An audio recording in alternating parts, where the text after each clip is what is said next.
आणि आता आपल्या चर्चेकडे वळूया। पुण्याच्या कोरेगाव पार्कमधली 40 एकर महार वतनाची जमीन परस्पर पार्थ पवार यांच्या कंपनीला विकून कोट्यवधींची फसवणूक केल्याचा आरोप 2 दिवसांपूर्वी झाला। या प्रकरणात आता नवनवे खुलासे समोर येत आहेत। ही जमीन बोटॅनिकल सर्व्हे ऑफ इंडियाला भाडे तत्वावर दिलेली आहे। तो करार संपलेला नाहीये, त्यामुळे या जमिनीची मालकी अजूनही सरकारच्या ताब्यात आहे।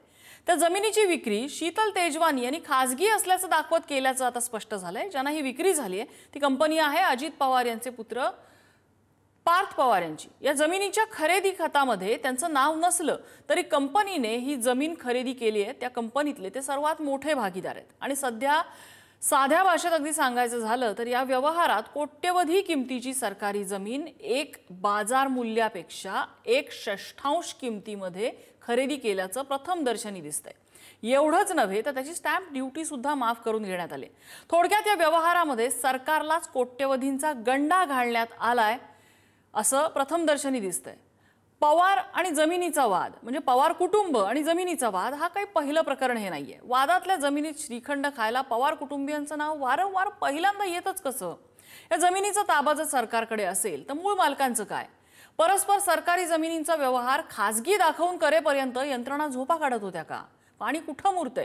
केवळ खरेदी खतात नाव नाही म्हणून पार्थ पवारांना क्लीन चिट देता येईल का? आणि आपला संबंध नाही म्हणत अजित पवार या प्रकरणात अगदी थेट हात वर करू शकतात का? हाच आपला आजचा चर्चेचा विषय आहे।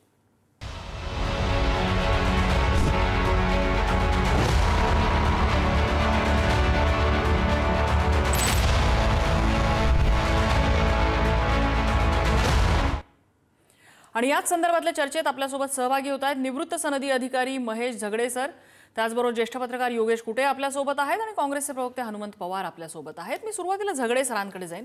झगडे सर, प्रथम दर्शनी आता ज्या काही गोष्टी समोर येत आहेत यातल्या तांत्रिक गोष्टी काय आहेत? कोण म्हणतं मूळ मालकांना फसवलंय, कोण म्हणतंय सरकारला फसवलेलं आहे, कोण म्हणतंय परस्पर पॉवर ऑफ अटॉर्नी करून घेतले, जमीन खासगी दाखवली, नेमकं यामध्ये घडलेलं काय? टेक्निकल काय आहे यातलं सत्य?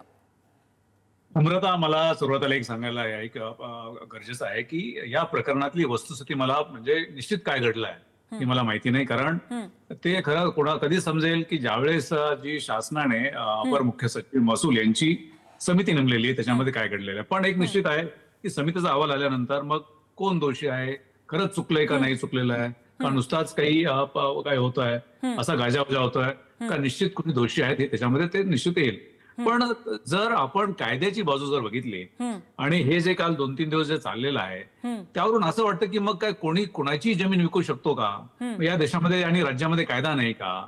या देशामध्ये राज्यामध्ये काही प्रशासन नाही का? आपल्याकडे कायदा आहे, प्रशासन आहे आणि ह्या जमिनीचे व्यवहाराबाबत महसूल खातं जे अपर मुख्य सचिव महसूल त्यांच्या अंतर्गत काम करतं। प्रत्येक विभागाला एक विभागीय आयुक्त असतात, त्यांच्या अंतर्गत कायद्यामध्ये त्यांची जबाबदारी आहे की या सगळ्या व्यवहारावरती नजर ठेवण्याची आणि जिल्हाधिकाऱ्यांची जबाबदारी आणि मग त्यांची यंत्रणा आहे। आता हे जे प्रकरण आहे ते प्रकरण तुमचं मुंबई वंश परंपरागत पदे 1874चा कायदा आहे जुना। आता हे कायदा कशासाठी आलेला होता की ज्यावेळेस पूर्वी गावाची काही कामं असायची की गावाची तुमची राखण करायची आहे, कुठे निरोप पोहोचवायचे आहेत, त्यासाठी मग काही लोकांना तिथे नियुक्ती केली जायची आणि काही कम्युनिटीला मग त्या जमिनी देऊन त्या जमिनी कसून मग त्यांनी ते सेवा गावाची करायची असते। ही जमिनी अशा त्यावेळेस देण्यात आल्या होत्या। नंतर काय झालं की पुढे स्वातंत्र्य मिळाल्यानंतर अशा पद्धतीची जी चुकीची म्हणजे जी कामं जे आहेत केवळ जाती व्यवस्थेवरती आधारित होऊ नये म्हणून त्यांनी मग तो कायद्यामध्ये ते अबॉल्युशन ऍक्ट आणला आणि काही जमिनी मग त्यांना कायमस्वरूपी देण्याच्या म्हणजे वर्ग 2च्या की शासनाची परवानगी शिकणं असं देण्यात आल्या। पण काही ठिकाणी काय झालेलं आहे की ह्या ज्या ही जमीन ही मूळ शासनाचीच असते हे सगळ्यांनी लक्षात घेतलं पाहिजे, महाराष्ट्राने लक्षात घेतलं पाहिजे। शासनाचीच असती आणि काही कम्युनिटीला ती त्यांच्या सेवा उपलब्ध करून देण्यासाठी दिलेली असते। पण नंतर काही जमिनी त्या परत शासनाने घेतल्या। आता शासनाने परत घेतल्यानंतर मग ज्यांना त्या देण्यात आल्या होत्या का त्यांच्या वारसांना मग त्यांनी त्याचा मोबदला दिलेला आहे। आता काही ठिकाणी 45 रुपये मोबदला दिलेला आहे, काही ठिकाणी 60 रुपये दिलेला आहे, म्हणजे त्यावेळेस दिलेला होता आणि त्याचा म्हणजे आताच्या भाषेमध्ये सांगायचं 6,000 रुपये महिना किंवा 8,000 रुपये महिना, पण ती जमीन शासनाची झाली।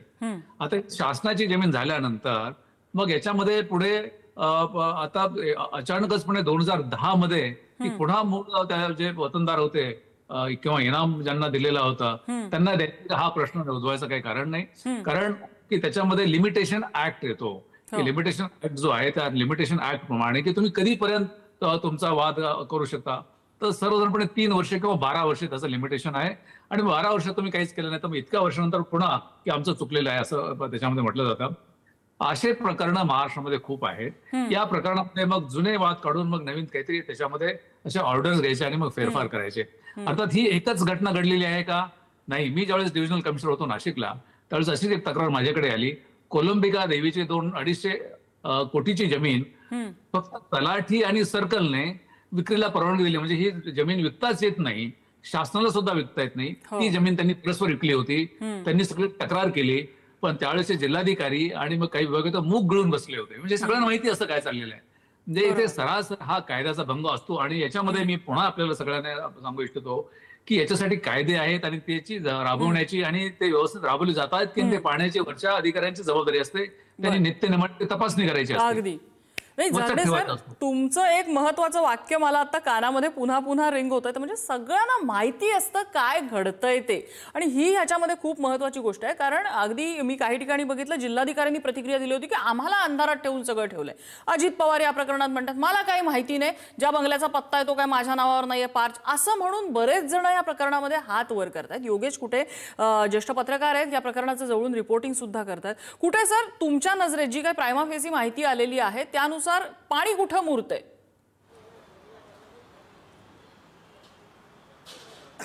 नम्रता नमस्ते. दोन गोष्टी आहेत की हे सर्वांना सर्व माहिती होतं, याच्यावर विश्वास ठेवावा अशी परिस्थिती आहे. आपण जे त्याचं सेल डीड किंवा त्याचं खरेदी खत जर पाहिलं त्या खरेदी खतामध्ये देखील उल्लेख आहे की ही जी जागा आहे ही मुंबई सरकारची आहे, त्याच्यावरती बॉटनिकल सर्व्हे ऑफ इंडियाचा ताबा आहे. मात्र पुढे कधीतरी भविष्यामध्ये ही जी जागा आहे ही वतनदारांना मिळू शकते असं, आणि हे समजूनच आम्ही हे खरेदी खत करत आहोत. म्हणजे मुंबई सरकारची जागा आहे, महाराष्ट्र सरकारचं आत्ताच आहे त्याची जागा आहे, हे माहिती असूनही इथपर्यंत मोठं धाडस होत आहे यांचं की आपण एक हेतुपूर्वक सगळं माहिती असूनही गुन्हा करत आहोत. अशा प्रकारचं धाडस यांचं झालं, याचंच मला कौतुक वाटत आहे. दुसरी गोष्ट अशी आहे की याच्यावरचं जे काही मुद्रांक शुल्क होतं तर त्यासाठी त्यांनी फक्त जिल्हा उद्योग केंद्रातनं एक सर्टिफिकेट घेतलेलं आहे, आणि त्याला त्या जिल्हा उद्योग केंद्र माहिती आहे त्या अधिकाऱ्याला, जिल्हा लेवलच्या अधिकाऱ्याला इतकं मोठं सर्टिफिकेट देण्याचा मुळात अधिकार आहे की नाही याची देखील चौकशी झाली पाहिजे. तिसरं महत्त्वाचं असं आहे की जेव्हा कोणतेही असे मोठ्या रकमेचे व्यवहार होतात तेव्हा त्या मोठ्या रकमेच्या व्यवहारांचं ऑडिट केलं जातं. मग 7-8 महिने होऊनही या व्यवहाराचं ऑडिट का झालं नाही, आणि अंतर्गत जी ऑडिट यंत्रणा आहे, अंतर्गत यंत्रणा जी तपासणीसाठी नेमलेली आहे ती इतके दिवस झोपा काढत होती का, हा खरा प्रश्न आहे. माध्यमांनी हा सगळा विषय पुढे आणल्यानंतर सरकारी खाती जागी झाली, आणि झगडे साहेब आत्ता म्हणाले की अतिरिक्त मुख्य सचिवांच्या अध्यक्षतेखाली समिती नेमलेली आहे. आता झगडे सरांना पण माहिती आहे अशा ज्या समिती असतात त्या सत्य ओपन करण्यासाठी असतात की सत्य दडवण्यासाठी असतात. त्यामुळं ही समिती नेमून देखील सत्य आपल्याला समजेलच असं मला वाटत नाही. यातल्यात एक बरी बाब अशी घडलेली आहे की किमान या प्रकरणी गुन्हा तरी नोंद झालेला आहे, आणि एवढंच नाही तर 2 गुन्हे नोंद झालेले आहेत. म्हणजे एक जो गुन्हा आहे तो बावधन पोलीस ठाण्यामध्ये नोंद झालेला आहे की ज्याच्यामध्ये हे जे सगळं खरेदी खत होतं ते खरेदी खत कशा पद्धतीनं केलेलं आहे त्याचा एक गुन्हा आहे. आणि दुसरा जो गुन्हा आहे तो खडक पोलीस ठाण्यामध्ये झालेला आहे. आणि याच्यामध्ये एक विशेष बाब अशी आहे की हे खरेदी खत नोंद झाल्यानंतर काल एक तहसीलदार सस्पेंड झालेला आहे, तो तहसीलदार त्या बॉटनिकल सर्व्हे ऑफ इंडियाला पत्र लिहून सांगत होता की या जमिनीचं खरेदी खत झालेलं आहे, तुम्ही तुमचा ताबा सोडा.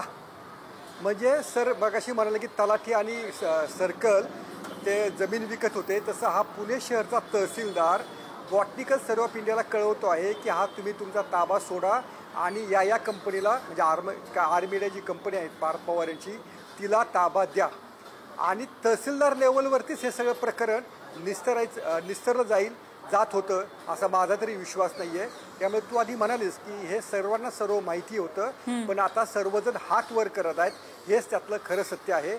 आणि ही जी जमीन आहे ही जमीन सरकारचीच आहे, त्याच्यावरती नाव मुंबई सरकारचंच आहे. आणि एवढं माहीत असूनही अशा प्रकारे खरेदी खत करण्याचं धाडस या लोकांना होतं, याचंच मला कौतुक वाटतंय.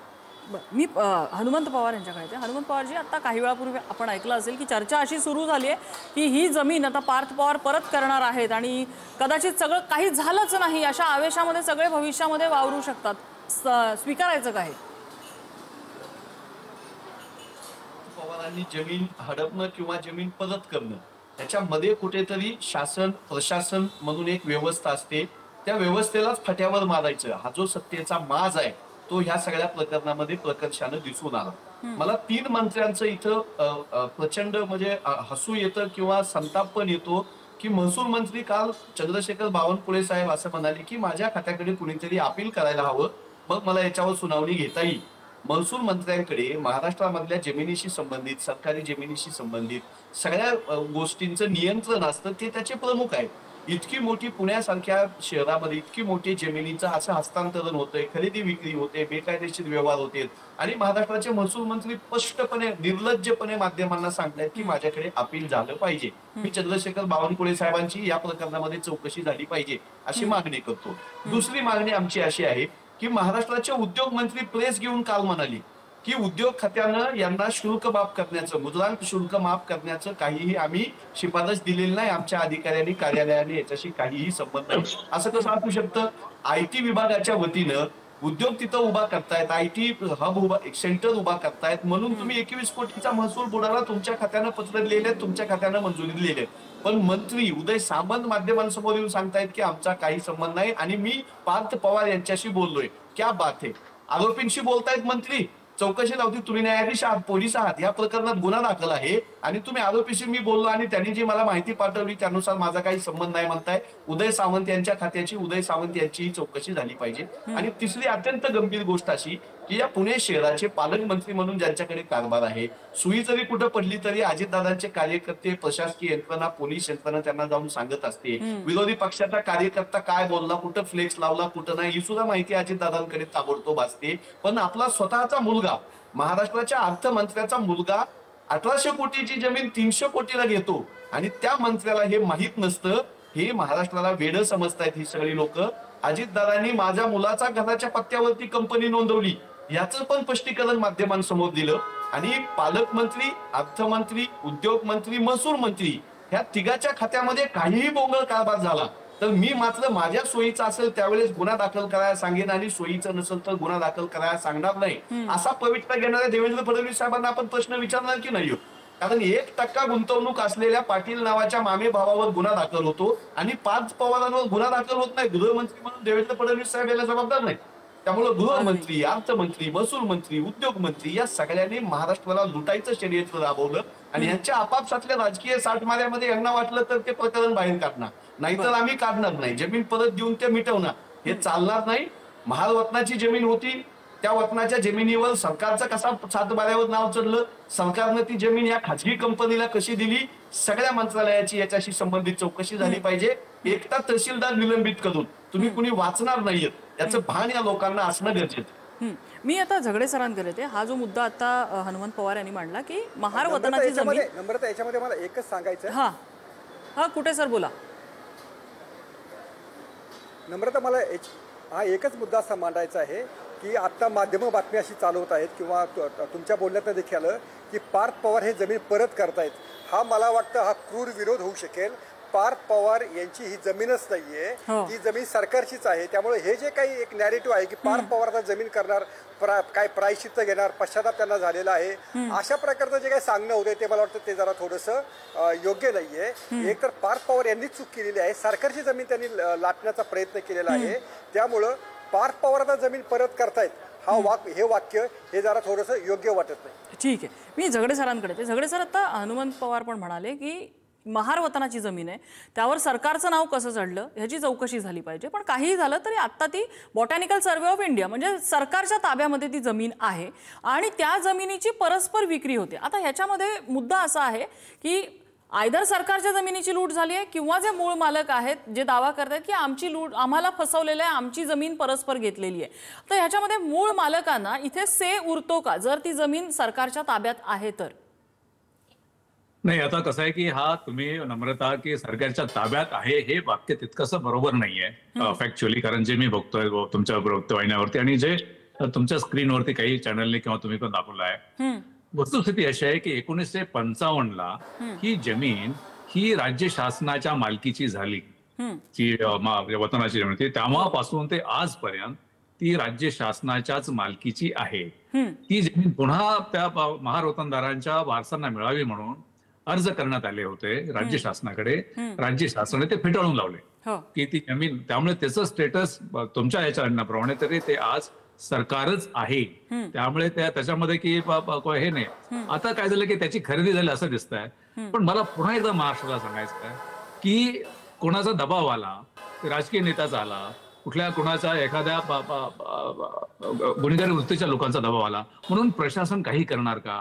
अशा पद्धतीने आपले कायदे बनवलेले नाहीयेत. प्रशासकीय यंत्रणेवरती आपण 50-60% खर्च करतो आणि त्यांच्यावरती जबाबदारी टाकलेली आहे की त्यांनी ताबून सुलभपणे बघितलं पाहिजे. आता या प्रकरणामध्ये ते जे विक्री झाली, खरेदी विक्री व्यवहार झाला, तो झाल्यानंतर त्याचं एक इंडेक्स तो कागद निघतो आणि मग तो तिथे जाऊन तो त्या खरेदी विक्री बरोबर आहे किंवा नाही, खरेदी करताना ते नोंद करताना त्या माणसाची जो विकतोय त्याची जमीन आहे की नाही बघण्याची जबाबदारी आहे. आता इथे काय आहे की ते 7/12वरती जर तुमचा शासन असेल, मुंबई सरकार असेल, तर विकणारा कोणतरी आहे. त्यामुळे मला असं वाटतं की ही बाकीचं ठीक आहे, राजकीय त्यांचं चालेल, सगळं चालेल, पण ही यंत्रणा मग अशी कोलमडली का की त्यांनी ही नोंद करून का घेतली? मग असं तर कुणाचं काही विकेल की याची जमीन तो तिकडे विकेल आणि असं होतं. मला असं वाटतं की हे जे आहे हे महाराष्ट्राने केलं पाहिजे. म्हणजे कुणाची जमीन मग आज सेफ नाहीये, कुणाचंच काही सेफ नाही असं याच्यामध्ये. जर शासनाचीच असेल, उद्या कोणी मंत्रालय पण विकायला काढेल आणि हे रजिस्ट्रार जे आहे ते तिथे नोंद करून घेतील आणि मग पुढे असं ते गदार होईल. मला वाटतं की ही यंत्रणा जी आहे ही यंत्रणा कुठेतरी इन प्लेस आली पाहिजे आणि याच्यामध्ये जोपर्यंत ती त्या मालकाची हे आहे की नाही, तर 7/12 तरी कमीच पाहिजे. याच्यामध्ये 7/12 बंद करण्यात आलेला आहे. प्रॉपर्टी कार्डवरती तिथे तो जो हे जे आहेत वारसदार आहेत महार वतनाचे, त्यांची नावं लागलेली आहेत का? मला वाटतं लागलेली नसणार, कारण ते लागायचं काही कारणच नाहीये. मग असं नसताना ते रजिस्ट्रेशन का करून घेतलं? हा क्रिमिनल गुन्हा आहे प्रशासनाच्या दृष्टीने.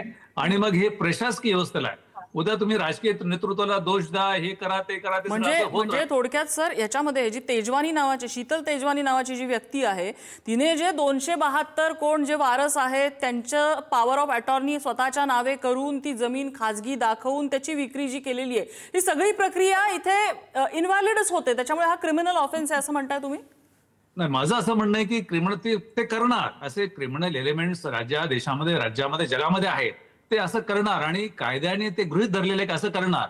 पण असं जर कोणी करत असेल तर ते क्रिमिनॅलिटी करतायत, असं करत असेल तर ते रजिस्ट्रेशन करून घ्यायचं नसतं. हे त्याच्यामध्ये हे प्रशासनाने बघायचं आहे. जर आपण हे नुसतंच राजकीय परिघात जर घेऊन गेलो तर या राज्यातील 386 लाख स्क्वेअर किलोमीटरच्या सगळ्या जमिनी ह्या याच्यामध्ये येतील की माझी जमीन उद्या आहे की नाही, कोणी त्याची विक्री करू शकेल.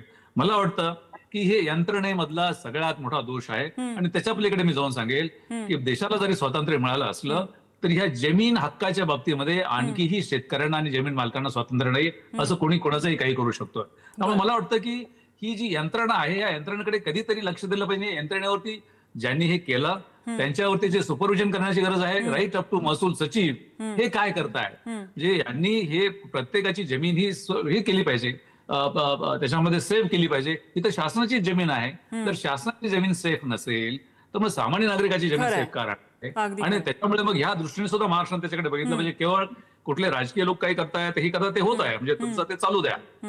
पण जमीन जर सेफ करायची असेल ती यंत्रणा असं का करते की जी शासनाचं जमीन असताना तो मग ती कोणी तेजल कोण असेल किंवा शीतल कोण असेल तो मुद्दा वेगळा आहे, उद्या नावं वेगळे असतील, पण तिथे जायचं, त्यांच्यावरती गुन्हे दाखल होतील, मग पुढे सुरू होईल. पण यांनी काय केलं, यांच्यावरती घटनेने जबाबदारी दिलेली आहे की त्यांनी अशा पद्धतीने नोंद करून केली पाहिजे. हो, अगदी. मी कुठे सरांकडे कुठे सर, आता झगडे सरांनी जे जे काही मुद्दे सांगितले त्याच्यामध्ये ऑब्व्हियस पळवाट ही ज्यांनी जमीन खरेदी केली त्यांच्यासाठी असते, ती म्हणजे आमची फसवणूक झाली असं ते म्हणत हात वर करू शकतात का?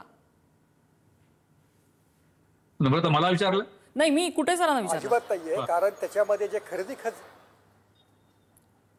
आणि आताचं जे खरेदी खत जर पाहिलं तर खरेदी खतामध्ये स्पष्टपणे म्हटलेलं आहे की या जमिनीची मालकी ही मुंबई सरकारकडे म्हणजे आताच्या महाराष्ट्र सरकारकडे आहे, हे खरेदीदाराला माहिती आहे आणि विक्री करण्याला तर माहितीच आहे आणि त्यामुळं याच्यामध्ये ही कॉन्स्परन्सी आहे आणि हा फौजदारी प्रकारचाच गुन्हा आहे आणि त्यामुळं सरकारला उशिरा का होईना जाग आल्यामुळेच मग त्या प्रकरणी काल रात्री पोलीस ठाण्यामध्ये गुन्हा दाखल झालेला आहे. त्याच्यामुळं माझी फसवणूक झाली असं म्हणण्याचा कोणताही अधिकार हा खरेदीदाराला नाहीये. आणि दुसरी गोष्ट अशी आहे की जेव्हा आपण कोणतीही साधी कोणती गोष्ट जरी विकत घ्यायला गेलो तर आपण स्पॉटवर जातो, प्रत्यक्ष ती वस्तू पाहतो, ती जमीन पाहतो. तर कोणताही शहाणा माणूस जर तिथे गेला असता तर त्याला बॉटनिकल सर्व्हे ऑफ इंडियाची तिथं ऑफिस दिसलं असतं, त्यांचं कंपाऊंड दिसलं असतं आणि त्याच्या लक्षात आलं असतं की ही जी जमीन म्हणतायत ती तशी काही निर्धोक नाहीये, ती तशी जमीन काही जे सांगतायत त्यांच्या पूर्णपणे मालकीची नाहीये. त्यामुळं खरेदीदार आणि विक्री करणारे या दोघांनाही पूर्णपणे कल्पना होती की आपण काहीतरी गौड बंगाल करून हा व्यवहार करत आहोत. त्यामुळे याच्यामध्ये खरेदीदारांना हात वर करता येणार नाहीत की नाही आमची फसवणूक उलट झालेली आहे हे म्हणणं म्हणजे आधी म्हणजे काय चोराच्या उलट्या बोंबा म्हणतात त्या पद्धतीचं होऊ शकेल. बरं, हनुमंत पवार, माझ्याकडे अगदी शेवटचं मिनिट आहे. विरोधी पक्ष म्हणून आपण काय मागणी करताय? आज राहुलजी गांधी यांनी ट्विट केले, भूमिका घेतलेली आहे की हे वोट चोरी करून आलेलं सरकार आहे, जमीन चोरी करतायत आणि दिवसाढवळ्या करतायत कारण लोकमताचा यांना काहीही देणं घेणं राहिलेलं नाही. हे फक्त पुण्यामधल्या ह्या जमिनीच्या मुद्रांक शुल्काचाच विषय आहे असं नाही. धारावी प्रकल्पाचं जे पुनर्विकासाचं काम अदानी ग्रुपला दिलं त्यांनाही जवळपास 1,500 कोटीची मुद्रांक शुल्काची माफी याच सरकारने दिलेली आहे. वाशिम मध्ये मागच्या कॅबिनेटमध्ये जवळपास 100 एकर जमीन अशी जगा भारतीय जनता पक्षाच्या कार्यकर्त्याला देऊन टाकलेली आहे. राज्यावर कर्जाचा बोजा इतका बसलेला आहे. मुद्रांक शुल्क हाच एक मोठा आपला आधार असणार आहे. त्याच्यामध्ये ही सरकार असतं आणि सरकार म्हणलं की पक्ष आले, राजकीय नेतृत्व आलं. भारतीय जनता पक्ष, शिवसेना आणि राष्ट्रवादी हे तिघजण मिळून प्रशासनावर दबाव आणून हे करून घेत आहेत. कारण 1800 कोटीच्या जमिनीचं व्हॅल्युएशन 300 कोटी हे कुठला प्रशासकीय अधिकारी, तलाठी, तहसीलदार किंवा कलेक्टर सुद्धा करणार नाही. 21 कोटीची माफी ही कुठल्या अधिकाऱ्याच्या हस्तक्षेपामुळे किंवा अधिकाऱ्याच्या भ्रष्टाचारामुळे होणार नाही. सरकारशी त्याचा संबंध आहे. हे सरकार आणि त्यांचे सरकार चालवणारे नेते हे प्रशासकीय यंत्रणेला भ्रष्ट करत आहेत. यांना जाब विचारण्यासाठी आम्ही मैदानात आहोत. अजितदादांनी राजीनामा दिला पाहिजे, किमान जनाची नाहीतर मनाची लाज बाळगू. अगदी राज्यामध्ये, देशामध्ये बरेचसे जमीन घोटाळे, स्थावर मालमत्तेचे घोटाळे हे होत असतात. त्यामध्ये बरेचदा सरकारी यंत्रणा बळी पडत असते किंवा भागीदार सुद्धा असते. चुकीचं आहे हे, पण एक गमतीचा बाब असा की राज्यातल्या राजकारणामध्ये जेवढे काही पवार आहेत त्या पवारांच्या नावं या अशा कुठल्या ना कुठल्या तरी घोटाळ्यामध्ये आलेली आहेत. म्हणजे शरद पवार, सुप्रिया सुळे, लवासामध्ये नाव आलेलं आहे. अजित पवार, अगदी अलीकडचं बोलायचं झालं तर जरंडेश्वर कारखान्याच्या बाबतीत त्यांचं नाव आलेलं आहे. रोहित पवार आहेत ज्यांचं बारामती ॲग्रोच्या बाबतीत नाव पुढे आलेलं आहे. आता अगदी पार्थ पवार त्यांचं नाव आता या जमिनीच्या प्रकरणामध्ये आलेलं आहे. म्हटल्यानंतर प्रश्न असा उपस्थित राहतो की वादातले भूखंड आणि तिथे पवारांसाठी श्रीखंड ठरतंय का, हा एक यामधला चर्चेचा मुद्दा आहे. अर्थात सरकारी यंत्रणा आहे ज्याच्यावर प्रश्न उपस्थित झालेले आहेत. अजित पवार, पार्थ पवार यांच्यावर प्रश्न उपस्थित झालेले आहेत. चौकशी आता कुठल्या दिशेने जाते हे आपल्याला बघावं लागेल. चर्चेसाठी आपल्याला सगळ्या मान्यवरांनी वेळ दिला. सगळ्यांचे आभार. आजचा धुळा इथेच थांबतोय.